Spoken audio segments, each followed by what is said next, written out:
अस्सलाम वालेकुम स्टूडेंट्स, क्या हाल है आपके। मेरा नाम है अबरार चौहान। आज जो हमने टॉपिक डिस्कस करने जा रहे हैं वो इंतहाई इंपॉर्टेंट शॉर्ट क्वेश्चन है, बहुत सारे। उसमें हम हर लॉ को वन बाय वन प्रूव करेंगे। सबसे पहले तो हम थोड़ा सा पिछले लेक्चर की तरफ जाते हैं। काइनेटिक मॉलिक्यूलर थ्योरी गैस के मैक्रोस्कोपिक प्रॉपर्टीज को एक्सप्लेन करती थी। गैस का बिहेवियर ऐसा क्यों होता है कि उसके मॉलिक्यूल्स टकरा रहे हैं, कोलाइड कर रहे हैं आपस में वॉल ऑफ कंटेनर से। ये सारी चीज़ों को हमने काइनेटिक मॉलिक्यूलर थ्योरी में डिस्कस किया था। हमने ये भी डिस्कस किया था कि कौन से पोस्टुलेट्स हैं वो आइडियल गैस पे अप्लाई होते हैं एग्जैक्टली। आरजे क्लोजियस की कंट्रीब्यूशन भी हमने काइनेटिक मॉलिक्यूलर थ्योरी में डिस्कस की थी। वो काइनेटिक गैस इक्वेशन को हम यूज़ करने जा रहे हैं आज अपने जो इम्पोर्टेंट लॉज हैं, यानी कि Avogadro's law, Boyle's law, Charles law और ग्राम्स लॉ को प्रूव करने के लिए। इसका मतलब काइनेटिक गैस इक्वेशन सिर्फ हमें ये नहीं बता रही कि हम प्रेशर एंड वॉल्यूम का product 1/3 mass number of molecules and mean square velocity के इक्वल है, या काइनेटिक मॉलिक्यूलर थ्योरी ये नहीं बता रही कि गैस का बिहेवियर क्या है, बल्कि हमें आज के लेक्चर से ये भी अंदाज़ा होगा कि काइनेटिक मॉलिक्यूलर थ्योरी को यूज़ करते हुए हम अपने गैस लॉज को प्रूव कर सकते हैं। पहली बात जो आप लोगों के लिए बहुत इंपॉर्टेंट है वो ये कि आपको रिवाइज करना चाहिए कि हमारे गैस लॉज हैं कौन कौन से जो हम प्रूव करने जा रहे हैं। सबसे पहला जो हमारे पास लॉ है वो है चार्ल्स लॉ। चार्ल्स लॉ कहता था कि जो वॉल्यूम ऑफ गैस है वो टेम्परेचर यानी कि एब्सोल्यूट टेम्परेचर, केल्विन स्केल पे जो टेम्परेचर है उससे रिलेशन रखता है।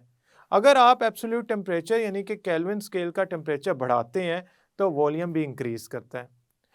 अगर हम इस इक्वेशन को फॉर्मली पढ़ें तो वॉल्यूम और टेम्परेचर की जो रेशियो है वो कांस्टेंट आनी चाहिए, यानी कि आप डिफरेंट टेम्परेचर पे आइडियल गैस के वॉल्यूम और टेम्परेचर की रेशियो लेते जाएं तो वो के इक्वल आनी चाहिए। अगर हम किसी तरह वॉल्यूम और टेम्परेचर की रेशियो कांस्टेंट के इक्वल प्रूव कर देते हैं काइनेटिक मॉलिक्यूलर थ्योरी को यूज़ करते हुए, तो इसका मतलब है हम काइनेटिक मॉलिक्यूलर थ्योरी के मुताबिक चार्ल्स लॉ को प्रूव कर गए हैं। चार्ल्स लॉ था क्या? चार्ल्स लॉ था कि the volume of gas is directly proportional to absolute temperature, और इस दौरान हमने प्रेशर और मोल्स को कांस्टेंट रखना था। तो हमारा एक हिस्सा होगा चार्ल्स लॉ का प्रूफ। दूसरा हिस्सा क्या होगा? दूसरे हिस्से में हम बॉयल्स लॉ को प्रूव करेंगे काइनेटिक मॉलिक्यूलर थ्योरी यूज करते हुए, उसमें काइनेटिक गैस इक्वेशन को यूज करते हुए। बॉयल्स लॉ के मुताबिक जो वॉल्यूम और प्रेशर है ना वो एक दूसरे से इनवर्सली प्रोपोर्शनल है। अगर आप काइनेटिक मॉलिक्यूलर थ्योरी में बॉयल्स लॉ प्रूव करना चाहते हैं तो टेक्निकली आपने प्रेशर एंड वॉल्यूम का प्रोडक्ट कांस्टेंट के इक्वल प्रूव करना है। यानी कि आपने ये बताना है कि अगर मैं डिफरेंट प्रेशर्स पे different volume of same gas लेता हूं तो वो कांस्टेंट वैल्यू जनरेट करते हैं। इस दौरान टेम्परेचर और मोल्स कांस्टेंट रखे हैं, यानी कि मैंने गिवन मैस ऑफ गैस को चेंज नहीं किया, मैंने टेम्परेचर चेंज नहीं किया जब मैं बॉयल्स लॉ को पढ़ रहा हूँ। यानी कि बॉयल्स लॉ में दो वेरिएबल हैं, pressure and volume.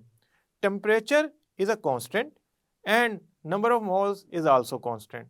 So somehow अगर मैं बॉयल्स लॉ को थोड़ा सा जनरली डिस्कस करना चाहूँ कि pressure and volume are directly proportional and temperature and moles are constant during this relation, तो मैं प्रेशर एंड वॉल्यूम के प्रोडक्ट को कांस्टेंट प्रूव कर गया काइनेटिक मॉलिक्यूलर थ्योरी से। तो इसका मतलब ये है कि काइनेटिक मॉलिक्यूलर थ्योरी से हमारा बॉयल्स लॉ भी ड्राइव हो गया, प्रूव हो गया। तीसरा, एवोगैड्रोस लॉ। यकीनन नंबर ऑफ मोल्स इंक्रीज करेंगे, नंबर ऑफ पार्टिकल इंक्रीज होंगे, नंबर ऑफ पार्टिकल इंक्रीज होंगे, वॉल्यूम इंक्रीज कर जाएगा। एवोगैड्रोस लॉ भी तो यही है। अगर मैं एवोगैड्रोस लॉ को प्रूव करना चाहता हूं तो एवोगैड्रोस लॉ की एक फॉर्म है, एक स्टेटमेंट है जो मैं आपको समझाना चाहता हूं। स्टेटमेंट 2 एक तो ये है कि नंबर ऑफ मोल्स इंक्रीज करने से वॉल्यूम इंक्रीज होता है। दूसरी स्टेटमेंट क्या है? According to Avogadro's law, if we take two gases of same volume, Avogadro's law के मुताबिक अगर हम दो गैसेस लेते हैं सेम वॉल्यूम की, उनको सेम कंडीशन पे रखते हैं, यानी कि उनका टेम्परेचर भी सेम है, प्रेशर भी सेम है। से उनका टेम्परेचर है 273 केल्विन, तो ए गैस का अगर 273 है तो बी का भी 273 है।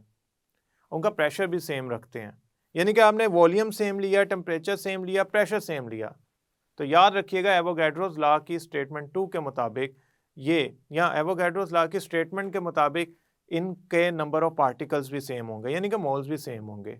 तो आप यूं कह सकते हैं अगर मैं दो डिफरेंट गैसेस का वॉल्यूम, टेम्परेचर और प्रेशर सेम रखता हूं तो उनके नंबर ऑफ पार्टिकल भी सेम आते हैं। ये प्रूव करना पड़ेगा हमें काइनेटिक मॉलिक्यूलर थ्योरी से। हम क्या करेंगे? काइनेटिक गैस इक्वेशन को यूज करेंगे फॉर टू डिफरेंट गैसेस और same temperature, same pressure, same volume की कंडीशन अप्लाई करते हुए उनके नंबर ऑफ पार्टिकल्स को इक्वल प्रूव करेंगे। Last but not least, Graham's law. Graham's law के मुताबिक जो रेट ऑफ डिफ्यूजन है वो इन्वर्सली प्रोपोर्शनल है डेंसिटी के स्क्वायर रूट के, यानी कि डेंसिटी बढ़ाएंगे तो रेट ऑफ डिफ्यूजन कम हो जाएगा। अगर मैं ये प्रूफ करना चाहता हूँ तो मुझे रेट ऑफ डिफ्यूजन को डेंसिटी के स्क्वायर रूट के इन्वर्सली प्रोपोर्शनल प्रूफ करने के लिए एक छोटी सी रिलेशन का सहारा लेना पड़ेगा। वो छोटा सा रिलेशन जिसका मुझे सहारा लेना पड़ेगा वो है root mean square velocity is actually या directly proportional to rate of diffusion, यानी कि वेलोसिटी ऑफ मॉलिक्यूल्स बढ़ जाएगी तो उनकी रेट ऑफ डिफ्यूजन भी बढ़ जाएगी। काइनेटिक मॉलिक्यूलर थ्योरी के अंदर हम रूट मीन स्क्वायर वेलोसिटी को लिंकअप करते हैं रेट ऑफ डिफ्यूजन से, देन रेट ऑफ डिफ्यूजन को डेंसिटी के इन्वर्सली प्रोपोर्शनल, डेंसिटी के स्क्वायर रूट के इन्वर्सली प्रोपोर्शनल प्रूव करते हैं। ये चार लॉ काइनेटिक गैस इक्वेशन यानी कि काइनेटिक मॉलिक्यूलर थ्योरी को यूज करते हुए प्रूव हो सकते हैं। मैंने आपको इन चार लॉज का बेसिक इंट्रोडक्शन दे दिया। अब हम चलते हैं अपने बोर्ड की तरफ और उधर वन बाय वन इन लॉज को प्रूव करते हैं और देखते हैं कि ये कैसे काइनेटिक मॉलिक्यूलर थ्योरी से ड्राइव हो सकते हैं या प्रूव हो सकते हैं। स्टूडेंट्स, आज हम काइनेटिक मॉलिक्यूलर थ्योरी को यूज करेंगे जो हमने गैस लॉज पढ़े थे उसको प्रूव करने के लिए। हमने इससे पहले जो गैस लॉज पढ़े थे उनमें जो चार्ल्स लॉ है, बॉयल्स लॉ है, एवोगैड्रोस लॉ है और ग्राहम्स लॉ है, हम इसको काइनेटिक मॉलिक्यूलर थ्योरी यूज करते हुए प्रूव करेंगे। सबसे पहले हम थोड़ा सा काइनेटिक मॉलिक्यूलर थ्योरी को डिस्कस कर लेते हैं, उसका थोड़ा सा इंट्रो ले लेते हैं ताकि हमारे लिए आसानी हो इमेजिन करना कि हम करने क्या जा रहे हैं। Kinetic molecular theory actually behaviour of gases को, मैक्रोस्कोपिक प्रॉपर्टीज, फिजिकल प्रॉपर्टीज वगैरह को डिस्कस करती थी। इसके मुताबिक गैस जो है वो एक्चुअली नंबर ऑफ पार्टिकल से मिलकर बनी है। वो मॉलिक्यूल्स कहलाते थे जिनमें खाली स्पेसेस होती थी, वो एक दूसरे से दूर या एक दूसरे की तरफ कोलिजन कर सकते थे, वो वॉल ऑफ कंटेनर से भी कोलाइड कर सकते हैं, उनमें फोर्सेस ऑफ अट्रैक्शन नहीं एग्जिस्ट करती। ये आइडियल गैस के लिए तो पॉसिबल है, रियल गैस के लिए ये क्लॉज या पोस्टुलेट जो था वो हम समझते थे सही नहीं है। Actual volume of gases negligible होता है, ये भी वो चीज थी, वो पोस्टुलेट था जिस पे हम एग्री नहीं कर रहे थे फॉर रियल गैसेस। ग्रेविटी का जो गैसेस पे असर है वो नेग्लिजिबल है as compare to their collisions, their random movement, their collision with the wall container और their collision with each other. और आखिरी जो सबसे इंपॉर्टेंट पोस्टुलेट है जो हम आज यूज करेंगे वो ये है कि average kinetic energy of molecules actually absolute temperature के डायरेक्टली प्रोपोर्शनल है, यानी कि आप टेम्परेचर एब्सोल्यूट केल्विन स्केल के अंदर इंक्रीज करते जाते हैं तो उससे average kinetic energy of molecule बढ़ती जाएगी, उनकी वेलोसिटीज बढ़ती जाएंगी, उनकी इंटेंसिटी ऑफ मोशन बढ़ती जाएगी। तो चलते हैं हम अपने टॉपिक की तरफ। सबसे पहले हम जो काइनेटिक मॉलिक्यूलर थ्योरी से काइनेटिक गैस इक्वेशन ड्राइव हुई थी उसको पढ़ते हैं। काइनेटिक इक्वेशन के अंदर प्रेशर एंड वॉल्यूम का प्रोडक्ट इक्वल था 1/3 mN/c² के। m का मतलब था mass of one molecule, mass of one molecule। For example अगर आपके पास हाइड्रोजन गैस है तो उसका एक मॉलिक्यूल का जो मैस होगा। n था number of molecules, number of molecules से आपके पास 6.02 10⁻23 यानी कि एवोगैड्रोस नंबर है तो वो n की जगह लिख देंगे, 100 है तो 100 लिख देंगे। c² या मीन स्क्वायर वेलोसिटी ये एक इंपॉर्टेंट चीज थी। असल में मैक्सवेल ने कहा था कि गैस के अंदर पार्टिकल्स जो होते हैं वो एक वेलोसिटी से नहीं भाग रहे होते, कुछ की काइनेटिक एनर्जी ज्यादा होती है, कुछ की काइनेटिक एनर्जी कम होती है। एक खास ग्रुप है अगर वो c1 वेलोसिटी से भाग रहा है तो दूसरा ग्रुप जरूरी नहीं मॉलिक्यूल्स का c1 वेलोसिटी से भाग रहा हो, वो हो सकता है c2 वेलोसिटी से भाग रहा हो। तो हमने याद रखना है कि whenever we are talking about velocities, the single value of velocity is not possible in gas. Actually velocities distribute हुई होती हैं गैस के अंदर in form of different molecule groups. वो कोई ग्रुप कोई वैल्यू रखता है, कोई ग्रुप कोई ग्रुप कोई ग्रुप। तो हम क्या करते हैं उनका मीन स्क्वायर ले लेते हैं जिससे हमें एक मुकम्मल कंप्लीट पिक्चर आ जाती है। अच्छा कि हमारी जो गैस का कंटेनर है, वेसल है, उसमें जो मॉलिक्यूल्स हैं उनमें मीन स्क्वायर वेलोसिटी ये है। यानी कि वेलोसिटी इस तरह डिस्ट्रीब्यूट हुई है कंटेनर के अंदर। पोस्टुलेट नंबर 8 के अंदर बड़ा इंपॉर्टेंट पॉइंट है। Postulate number 8 kinetic molecular theory का ये बताता है कि average kinetic energy of gas molecules is directly proportional to absolute temperature, यानी कि टेम्परेचर इन केल्विन स्केल। इसका मतलब बड़े आसान लफ्जों में ये हो गया कि जैसे जैसे आप टेम्परेचर बढ़ाते जाएंगे गैस मॉलिक्यूल्स की काइनेटिक एनर्जी बढ़ती जाएगी और उनकी इंटेंसिटी ऑफ मूवमेंट, उनकी इंटेंसिटी ऑफ वेलोसिटी या उनका जो वेलोसिटी की आउटपुट है वो बढ़ती जाएगी, क्योंकि उनकी मोबिलिटी बढ़ गई है, लिहाजा उनकी इंटेंसिटी बढ़ती जाएगी। तो आपने बस ये सोचना है कि अगर आप टेम्परेचर बढ़ाएंगे तो जो आपके पास टोटल नंबर ऑफ मॉलिक्यूल्स हैं उन सारों की एवरेज काइनेटिक एनर्जी इंक्रीज कर जाएगी and you will have a gas with higher intensity of mobility या मोशन। ये वाला पोस्टुलेट हम यूज करेंगे और ये वाला इक्वेशन भी यूज करेंगे for proving our gas laws. सबसे पहले हम चलते हैं गैस लॉ नंबर 1 पे। हमने जो सबसे पहले लॉ पढ़ा था डेट वाज बॉयल्स लॉ। अब सबसे पहले तो हमें यह पता होना चाहिए बॉयल्स लॉ है क्या। असल में बॉयल जो रॉबर्ट बॉयल थे, he discuss the relationship of volume and pressure on gas. उनके मुताबिक प्रेशर और वॉल्यूम जो थे वो एक दूसरे के इनवर्सली प्रोपोर्शनल थे, यानी कि V is actually proportional, inversely proportional to pressure. और इस दौरान जो टेम्परेचर था और अमाउंट ऑफ गैस थी या मोल्स थे या मैस ऑफ गैस था वो कांस्टेंट रखा हुआ था, वो नहीं चेंज कर रहे थे हम। तो यहाँ से हमने ये ड्राइव किया था, जो आउटपुट फाइनल आई थी बॉयल्स लॉ की वो ये थी कि प्रेशर और वॉल्यूम का product for any ideal gas should equal to constant के। ये स्टेटमेंट थी सेकंड जो हमने बॉयल्स लॉ के लिए यूज की थी कि the pressure volume product remain constant for any ideal gas off constant mass at constant temperature. तो हम क्या करते हैं, ये जो बॉयल्स लॉ है ना PV इज इक्वल टू के, अगर ये तो हमारी काइनेटिक गैस इक्वेशन से प्रूव हो गया यूजिंग एनी पोस्टुलेट, तो हमारे लिए तो एक किस्म का डेरिवेशन हो गई, काइनेटिक मॉलिक्यूलर थ्योरी से प्रूफ हासिल हो गया कि ये लॉ सही है। तो हम क्या करते हैं, हम काइनेटिक मॉलिक्यूलर थ्योरी को यूज करते हैं और इस गैस लॉ को प्रूव करते हैं। सबसे पहले तो हम सारे जानते हैं कि जो PV है, प्रेशर एंड वॉल्यूम का प्रोडक्ट है, according to kinetic gas equation वो इक्वल होता है 1/3 mNc बार स्क्वायर। अब ये वाली जो इक्वेशन है that is kinetic gas equation, R J Clausius की कंट्रीब्यूशन है ये।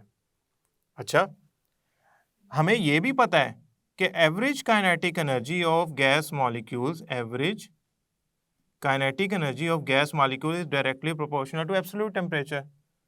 अब बात यूं है कि काइनेटिक एनर्जी गैस के अंदर ट्रांसलेशनल काइनेटिक एनर्जी यानी कि गैस की मूवमेंट की काइनेटिक एनर्जी क्या होती है। Kinetic energy in gas molecule, या हम अगर जनरल बात करें पहले, तो 1/2 mv स्क्वायर के इक्वल होती है। आप कहेंगे सर v एब्सोल्यूट वैल्यू है वेलोसिटी की, m is a mess.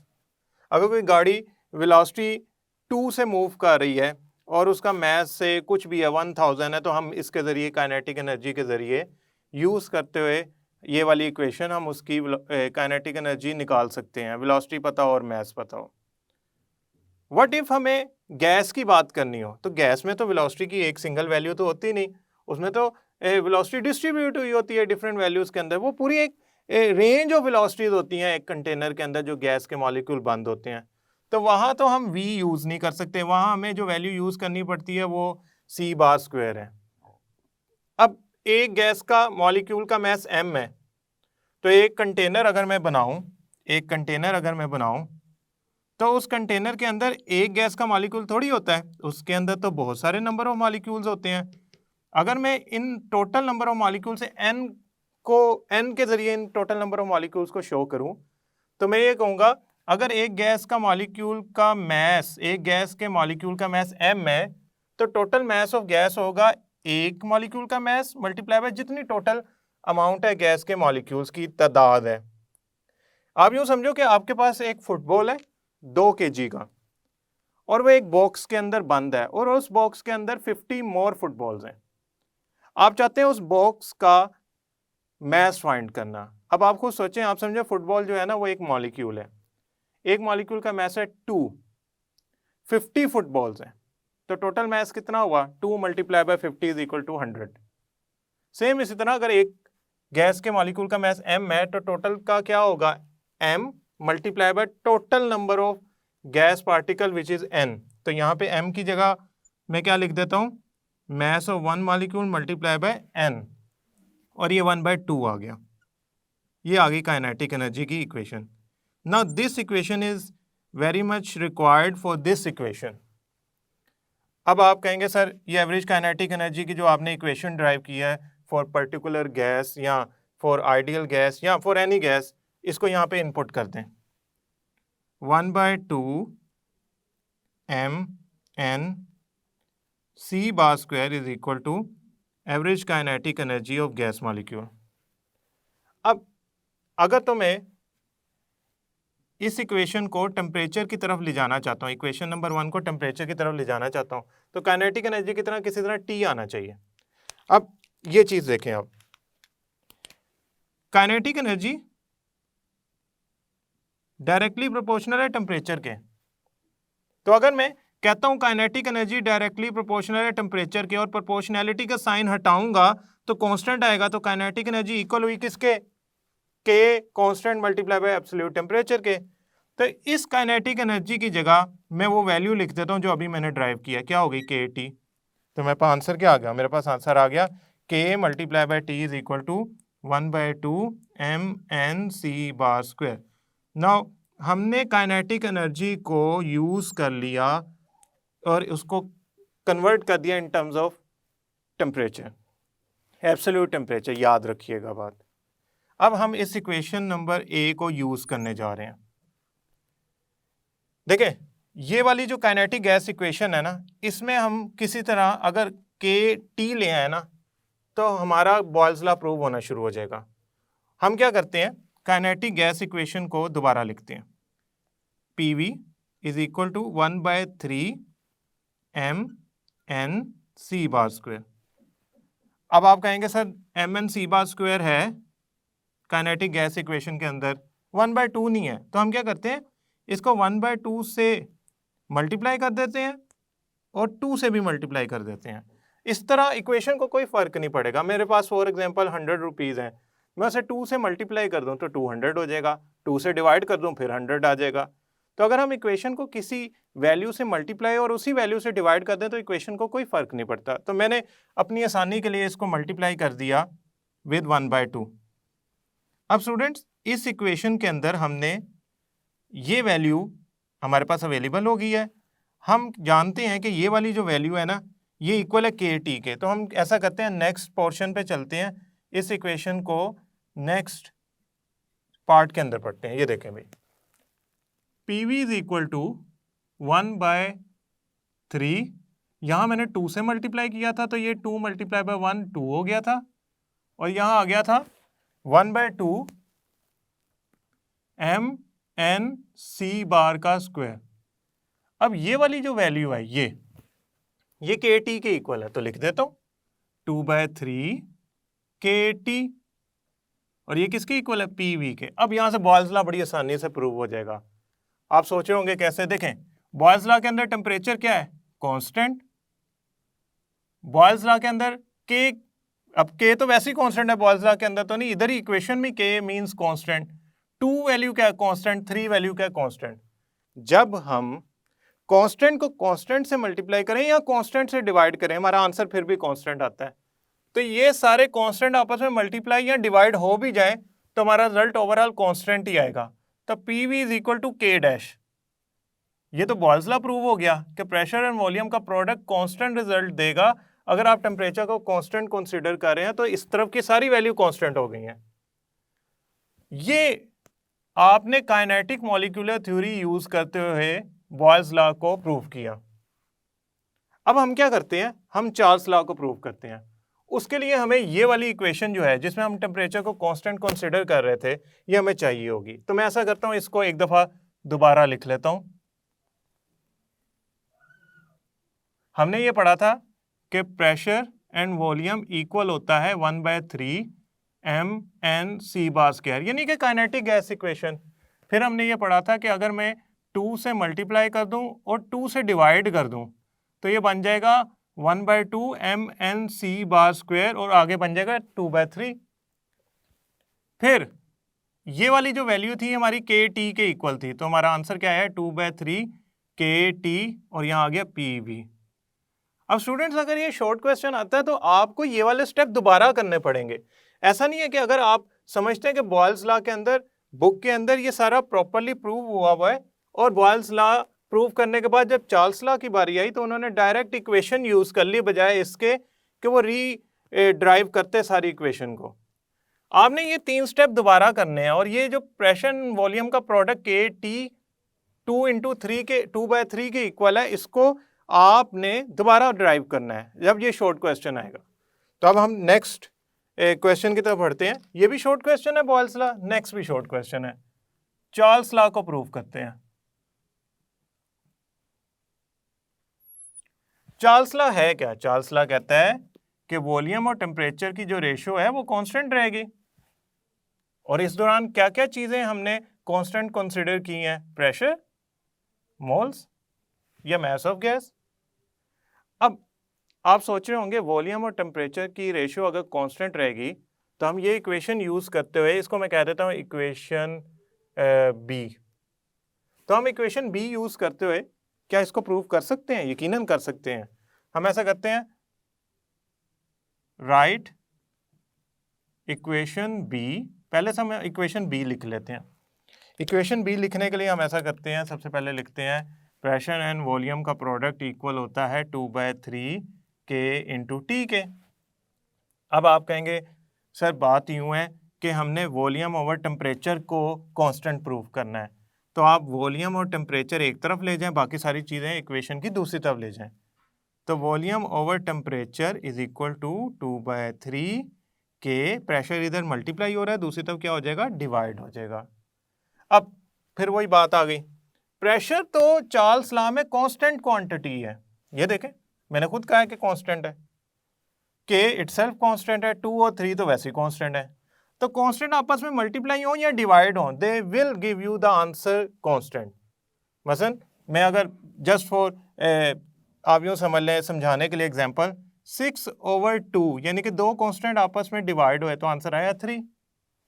6 × 2 answer आया 12। यानी कि उनको कांस्टेंट्स को आपस में डिवाइड करो या मल्टीप्लाई करो, आंसर कांस्टेंट ही आता है। तो this would be a constant. तो मेरे पास क्या बच गया? V/T is equal to K double dash. अब ये हमारे पास चार्ल्स लॉ प्रूव हो गया। ये चार्ल्स लॉ कैसे प्रूव हुआ? हमने काइनेटिक गैस इक्वेशन में जो पोस्टुलेट नंबर 8 है उसकी इनपुट की, वहां से KT बन गया हाफ NC बार स्क्वायर, और फिर हमने इस इक्वेशन को यूज करते हुए जो हमारी वैल्यूज कांस्टेंट होनी चाहिए थी चार्ल्स लॉ में उनको कांस्टेंट करार दे दिया।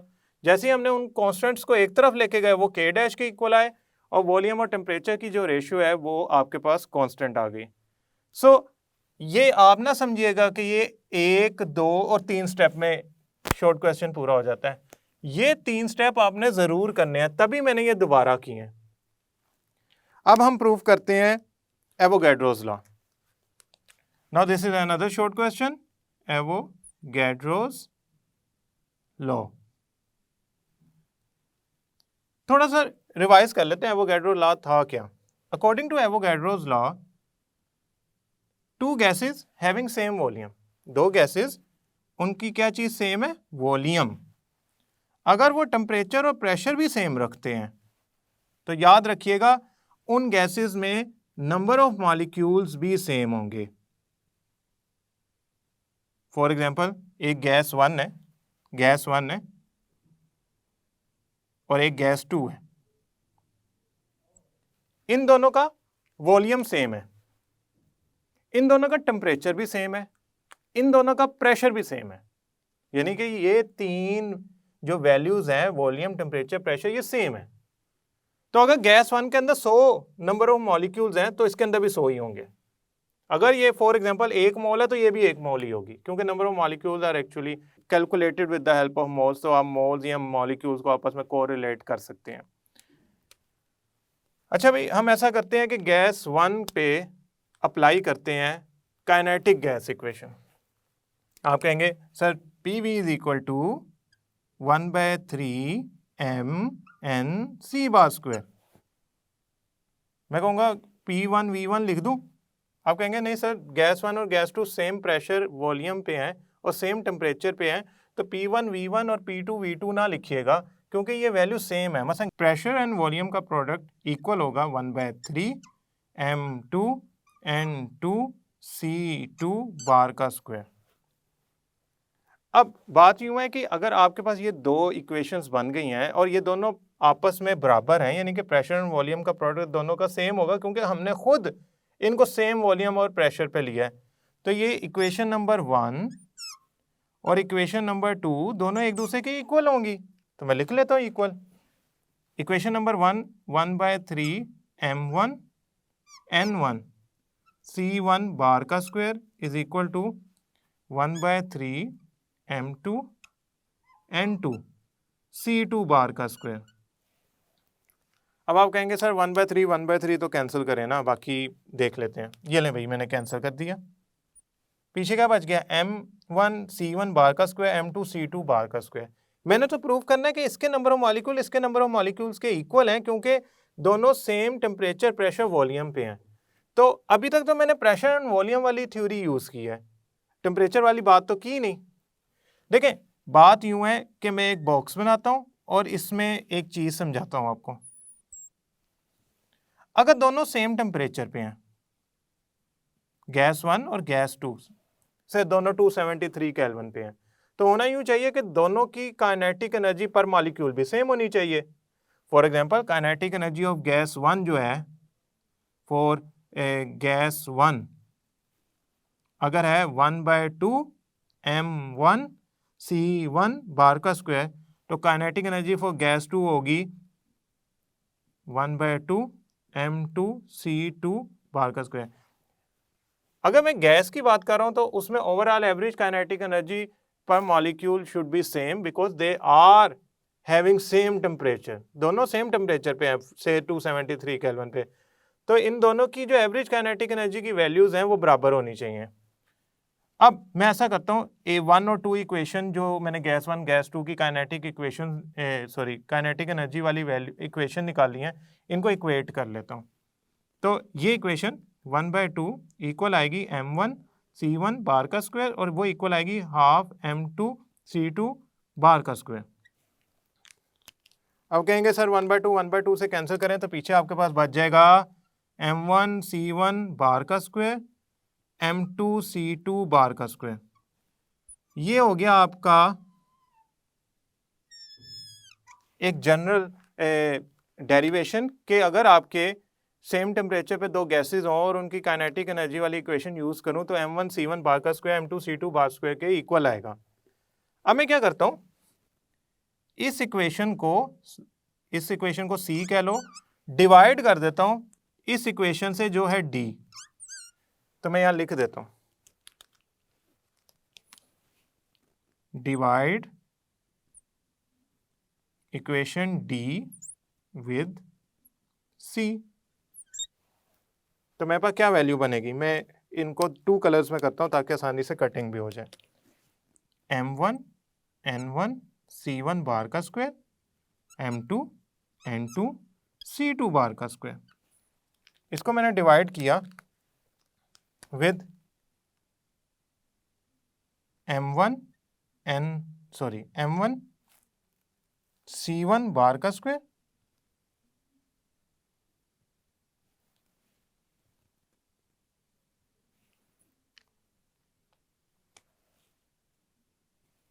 और यहां मैं लिख देता हूं M2 C2 बार का स्क्वायर। ये इक्वेशन को उठा के मैंने इसके नीचे लिख दिया। अब आप कहेंगे सर ये तो कैंसिल हो गया, ये भी कैंसिल हो गया, तो पीछे क्या बचा? पीछे बचा N1 is equal to N2। Hence पहले तो मैंने क्या किया, प्रेशर एंड वॉल्यूम को इक्वल लेके इन दोनों इक्वेशंस को इक्वल रखा। फिर मैंने काइनेटिक एनर्जी यूज़ करते हुए काइनेटिक एवरेज काइनेटिक एनर्जी की सेम टेम्परेचर पे जब दो इक्वेशंस को रिलेट किया तो मेरे पास सामने आया कि m1c1 बार का स्क्वायर इक्वल होता है m2c2 बार के स्क्वायर के। फिर मैंने इक्वेशन नंबर सी यानी कि ये वाली इक्वेशन और इक्वेशन नंबर डी को सी से डिवाइड कर दिया, तो मेरे पास आंसर आ गया n1 is equal to n2। Hence अगर मैं टेम्परेचर सेम कंसीडर करूं, pressure and volume same consider करूं, तो मेरी दो गैसेस के नंबर ऑफ मॉलिक्यूल सेम निकलेंगे। ये मैंने प्रूव किया with the help of kinetic gas equation. और हमारे पास जो पोस्टुलेट नंबर 8 है यानी कि काइनेटिक मॉलिक्यूलर थ्योरी यूज करते हुए मैंने इसको प्रूव कर दिया। अब मैं चलता हूं towards last derivation of grams law using kinetic molecular theory. अब काइनेटिक मॉलिक्यूलर थ्योरी में ग्राम्स लॉ कैसे ड्राइव होता है? पहली बात तो ये है कि हमें ग्राम्स लॉ का पता होना चाहिए।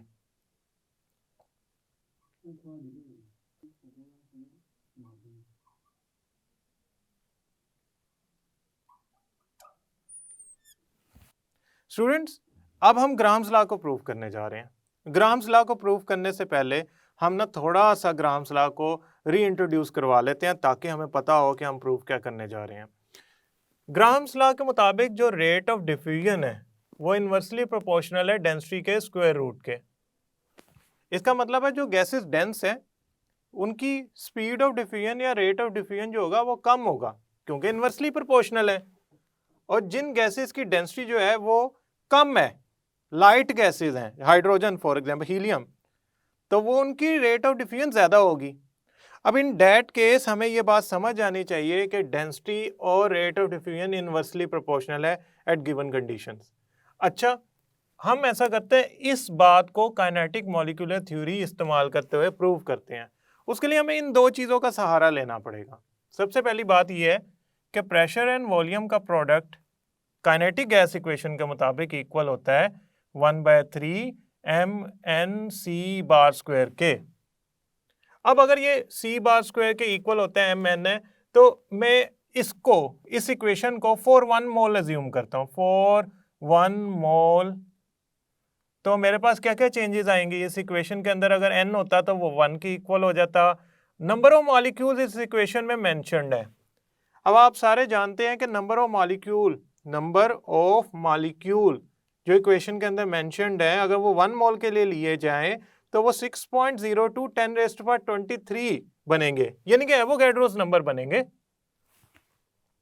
दूसरी बात, ये वॉल्यूम मोलर वॉल्यूम बन जाएगा वो 1 मोल।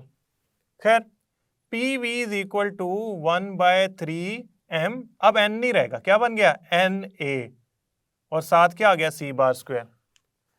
अब स्टूडेंट्स, ये बात आपने हमेशा याद रखनी है कि mass of a gas molecule और एवोगैड्रोस नंबर को मल्टीप्लाई करूं तो मेरे पास जो वैल्यू आती है वो मोलर मास है।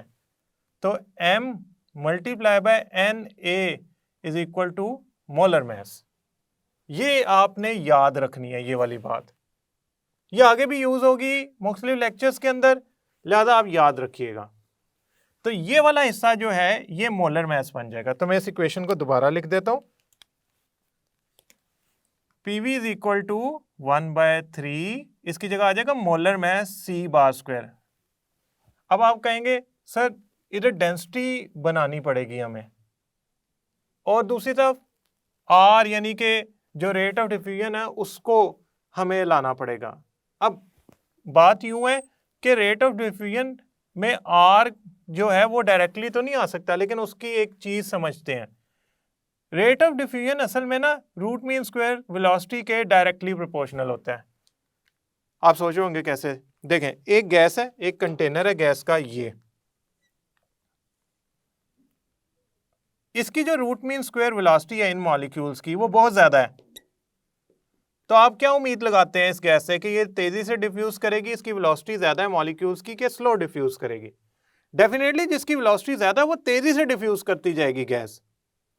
और अगर एक और मेरे पास गैस हो एक और कंटेनर के अंदर, और उस कंटेनर के अंदर जो मैंने गैस फिल की है उसका जो मॉलिक्यूल्स हैं उसकी जो रूट मीन स्क्वायर वेलोसिटी है वो कम है, तो हमने तो ये पढ़ा था काइनेटिक गैस इक्वेशन में कि अगर रूट मीन स्क्वायर वेलोसिटी कम होगी, CRMS वैल्यू कम होगी, तो वो गैस मॉलिक्यूल इतनी तेजी से नहीं भाग पाएंगे।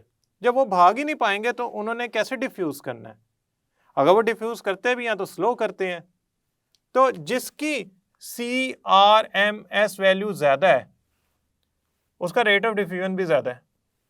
जो स्लो है यानी कि CRMS कम है उनका रेट ऑफ डिफ्यूजन भी स्लो है।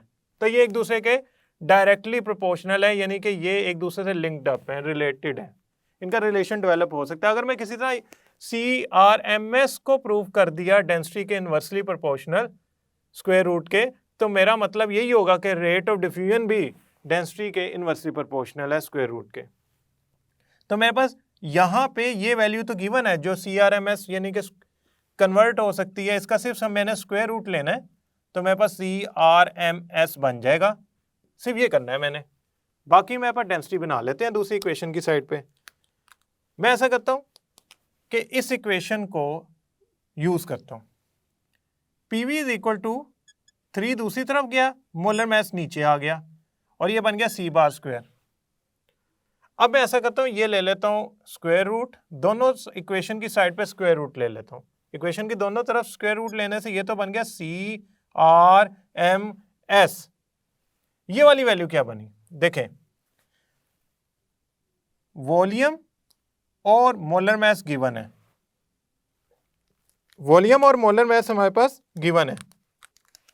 मैं किसी तरह मैं molar mass over molar volume कर दूंगा तो मेरे पास डेंसिटी आ जाएगी गैस की। अब हमने एक रूल पढ़ा हुआ है, वो रूल मैथ का क्या पढ़ा हुआ है कि A/B C/D is equal to AD/BC। तो इसका मतलब ये है कि ये जो D होता है ना, जो ऊपर मल्टीप्लाई हो रहा होता है, वो C के नीचे आ सकता है, यानी कि यहाँ पे। तो यही वैल्यू मैं यहाँ अप्लाई करता हूँ 3P, ये जो V ऊपर मल्टीप्लाई हो रहा है ये मैं M के नीचे लिख देता हूँ मैथ के मुताबिक। अब कहेंगे कि सर ये तो बन गई डेंसिटी, तो ओके, हमारी इक्वेशन प्रूव होना शुरू हो गई। CRMS 3P/D। अब जब मैंने ग्राम्स लॉ की बात कर रहा था तो मैंने कहा था एट गिवन कंडीशन, यानी कि constant value of pressure and temperature पे डेंसिटी के इनवर्सली प्रोपोर्शनल होता है रेट ऑफ डिफ्यूजन। तो 3 भी कांस्टेंट है, P भी कांस्टेंट है, तो पीछे क्या बच गया, पीछे बच गया 1/√D। और प्रोपोर्शनल का साइन आ जाता है जब हम कांस्टेंट नहीं लिखते। तो ये किसके आ गया प्रोपोर्शनल, CRMS के। यानी कि डेंसिटी ज्यादा होगी तो उनकी भागने की सलाहियत या एवरेज वेलोसिटीज जो हैं, मीन एवरेज वेलोसिटीज जो हैं वो कम हो जाएंगी।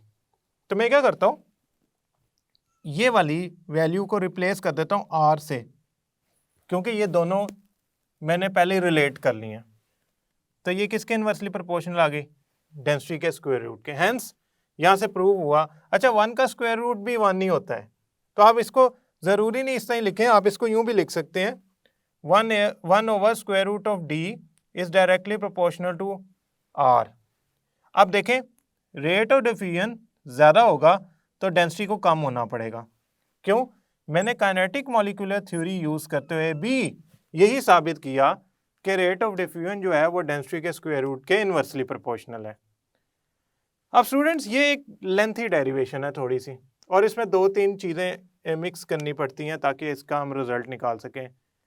लेकिन इसका मतलब ये हरगिज नहीं है कि ये इंपॉर्टेंट नहीं है या बोर्ड में नहीं आ सकती।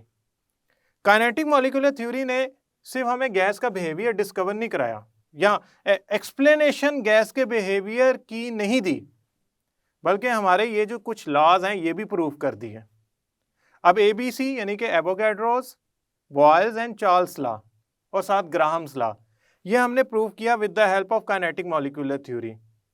काइनेटिक मॉलिक्यूलर थ्योरी में 2 चीजें हमने इस्तेमाल की, काइनेटिक गैस इक्वेशन और पोस्टुलेट नंबर 8 के average kinetic energy of gas molecule is directly proportional to absolute temperature या केल्विन स्केल पे जो टेम्परेचर मेजर किया जाता है।